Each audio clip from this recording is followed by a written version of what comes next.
Yeah, now here we are on the 26th of Tevet. Naturally, we call that Chaf Vav Tevet. It marks the Hilula of a really great Moroccan rabbi. His name was Rabbi Yehoshua Maman Z'tl, one of the great rabbis of Morocco, from Safra, of his generation in of itself. He was born on the 26th of December in the year 1917 and passed away on the 18th of January in 2018. Naturally, that was the 26th of Tevet. He lived more than 100 years of age. He was a famous Diane, a judge. He was a Posek Halacha, rendering different Jewish law decisions, and he was a Torah author in of itself. He was appointed, I believe, the rabbi of the city of Marakesh in Morocco, and he would move later on to Eretz Israel and take on various different prominent positions over there within regards to the Rabbanut, specifically in the Haria. He was the head of the Jewish court in Beersheba and was also part of the Chaver Bedin Gadol of different areas in of itself, I believe, if I'm not mistaken, was considered one of the great rabbis, especially Moroccan rabbis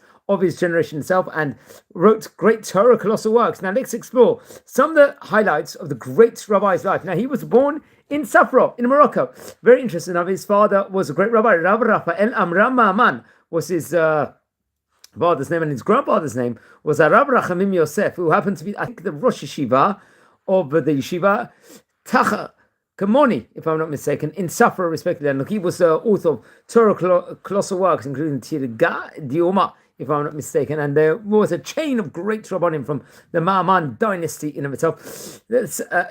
I hear reported over, it could be that they were descendants of the Rambam, also interesting enough. And while he was young, he would learn various different great amounts of Torah, including under the auspices of Rabbi David Attar, who was a great Posek Halacha, a Rosh Yeshiva, one of the great rabbis of Morocco, respectively, of his specific era in of itself. I believe, come at the year 1946, he would actually receive a, let's say, a tu'udah of haskama, appropriation in of itself, within regards to entering the Dayanut. At that stage in time, he was only 29 years of age. This was a great Jewish court in Rabat, respectively, where there was many great rabbis. He would be appointed as a Diane over there in the city of Esfi. Very interesting, but he was only 28 years of age at that point in time and had great different positions, working different bet-dins in himself. He was a deputy to the head of the Jewish court of Rabat, Rabbi Maimon or Kayhan, another great rabbi we've spoken about on various occasions before on this series. He himself happened to be the head of the Jewish court naturally in Rabat, and I think the chief rabbi of Rabat, respectively. Come what the year 1963, at that stage in time, was approximately in his mid-40s, he would be there. Then he would serve as the head of the Jewish court and the rabbi of the city of Marakesh, another great position, and he would hold this position until he would make Aliyah to the land of Israel in the year 1967. 1967 being actually the time period of the Six-Day War when Israel was victorious. I believe just before he actually traveled to Israel, he was very, very huge amounts of responsibilities there was in Israel at that point in time before he made actually the big move of Aliyah to the land of Israel. I believe in Israel he would receive, I think, a certificate of Dayanut also from the chief rabbi of Morocco, Rabbi Shaul Ibn Danan, at that point in time when he was there. Obviously, he was the Diane beforehand, but this was just an added certificate. And when he came to Israel, he was, at that point in time, he became one of the great rabbis of the famous Yeshivat Porat Yosef. I think come what the year 1968, he began serving as a rabbi of the Sephardic community and a rabbi, a member of the rabbinate in the Nahariya area in of itself. Then come what 1978, he moved to serve as a judge in various other places in of itself. He would serve as a head of the regional rabbinical court in the city of Beersheba for many years. And then I believe, come what the year 1988, he was appointed as a Dayan at the great rabbinical court in Israel in of itself. Very important position, a position he would hold, and would eventually return to Jerusalem, move to the Makor Baruch neighborhood, and then at that point in time would serve various different positions. I think especially in the neighborhood of the Machane Yehuda neighborhood in Israel.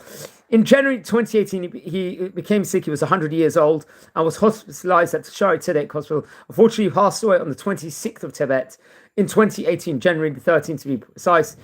I think he actually passed away in his house. Many great rabbis eulogized him, including Rishon LeZion at that point in time, Rabbi Yitzchak Yosef, and I believe also other great rabbis, including Rabbi Shlomo Moshe Amar, the former chief rabbi of Israel, Rabbi Ben Sion Mutzafi, Rabbi Moshe Tzadka, and the famous Lithuanian Rabbi Yitzchak Ezrahi was buried in Har Menachot Cemetery in Jerusalem. Now, he wrote many different great books also in of itself. Let's explore some of the great great books that he wrote. I believe in the year, let's say, the Shutu Yedeot. This was Yad Charutzim in Avshav, was various different drashot sermons and teachings from the Tanakh, the Torah, Nevi'im, and Ketuvim in itself. That was printed in Gerba, I believe. Then the Shtei Yadot, Yad Rama, another great work in Gerba, once again printed, I think, based on the teachings, if I'm not mistaken, of the teachings of Torah of Rabbi Raphael Mammon, if I'm not mistaken. I believe that was his father, if I'm not mistaken. The Emek Yehoshua,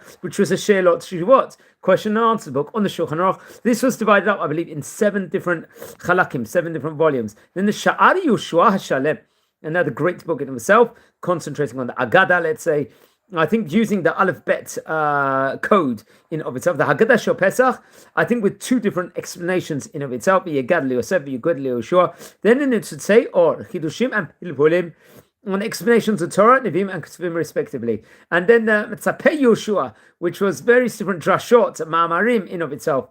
Once again, Chidushim on the Tanakh in of itself. Let's explore quickly his family. He left great descendants. Among his sons was Rav Shlomo, then Rav Dr. Raphael Amram Maman, another one of his sons. Another one, Rabbi Abraham Michael Maman. I believe he was the rabbi of one of the southern parts of Beersheba, if I'm not mistaken, Rosh Yeshiva of Torah, or which was actually, I think, established in the year 2000 in of itself.